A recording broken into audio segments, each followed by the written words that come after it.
Hey everybody, PT here with your midweek check-in. I'm praying that the week is going wonderfully for you. I want to just really quickly pull out something from Sunday's sermon. If you have not checked it out, if you were not there live and you did not live stream on Sunday, go back to livestream.com/thewaycolumbia and get that word. I can't even recreate it for you. So I'm just going to pull out one little point that I want to make sure that we drive home this week, okay? And that is taking the straight gate, the narrow gate. That's all we talked about on Sunday. And I wanted to remind you, or to just give you a little bit more, just go deeper with you.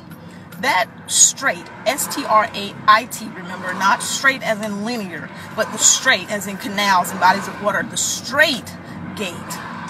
When Jesus said, enter the kingdom by way of the straight gate. That gate, remember, we even looked at the map. We looked at the geography of it. You can't see all the way through. You can't see to the end of the other side. You're in one body of water trying to make your way to the next body of water. And for the illustration I gave on Sunday, the first body of water, the big body of water where everyone is, that's your old life. That's your old way of doing things, your old way of thinking and acting and producing. And the other body of water represented the kingdom, the new life, the new way of doing things, the new way of loving, the new way of producing fruit. And when you look down a typical straight, there's a lot of twists and turns. There are a lot of rocks and little caverns, little places that you could get lost. You can be persecuted, as the Bible would say, and you can't really see. So I wanted to just drop this little nugget in your spirit. The straight gate, the straight pathway, is the path that's going to allow you, I would say force you, but this is choice. And when you are in experience with God, on a journey with God, every opportunity with God should be seen as an opportunity. So it affords you the opportunity to build your faith and to build your trust, because you can't see. You can only see maybe one twist or one turn at a time. So you're going to have to learn how to trust the God within you, the God around you. And because if you're taking the long way around, picture it, we're talking about the Straits of Magellan and going around the tip of South America. You can see if you're swimming or navigating your ship or whatever through the ocean, and you're with everyone else. You're going along with everybody else. Remember the wide road gate, and the broad path is the one that everybody takes. So you're going along with everybody else. You can see what's ahead of you. You trust the crowd. Well, if they're going, then I'm going. It must not be wrong because everybody's doing it. But when you have to take the narrow gate and there are walls all around you and you can't really see the next twist or turn what's on the other side, you have to learn how to trust. And you have to learn how to know when God within you, God around you says, go here, pause, wait, stop. Okay, now go, and go quickly. Okay, now go and creep. Go slowly. Be mindful. Watch around you. And that's how one of the ways you you exercise your faith muscle. Too many times we find ourselves in situations in life where we're depending on following the crowd and what the crowd is doing and how that must be right because there's so many people doing it, only to find that we were supposed to do the different thing. We were supposed to be the unique one. We had a different mission, different call on our life, different assignment, different purpose than the crowd.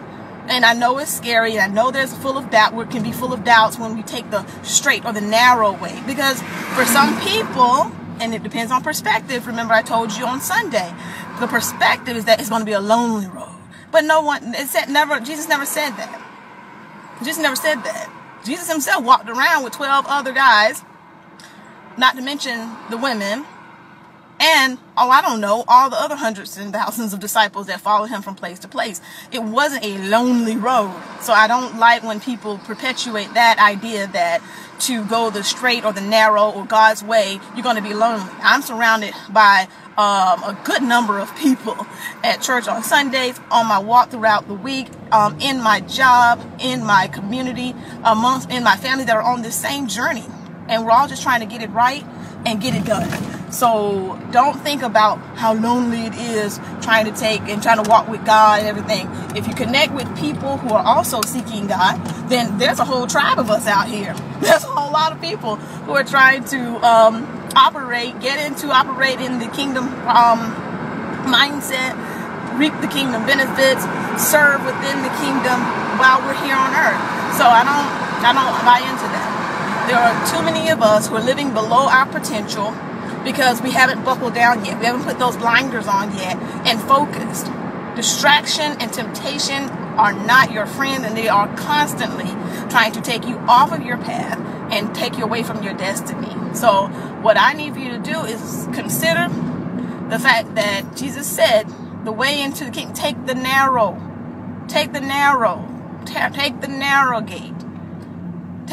gate. Yes, of course, it comes with all kinds of obstacles, but you don't have to see them as blocks. If you're willing to shed your old way of thinking, you're willing to shed old habits so that your cargo is light, the navigation will be that much greater, that much better, that much easier. All right, so this is PT letting you know that I love you. And Waymakers, I plan to see you on Sunday. I plan to see all of you all there.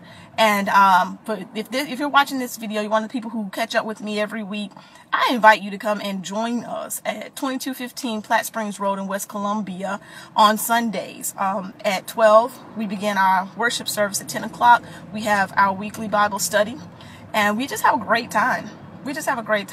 So I love you all. Have a great week. I'll see you soon.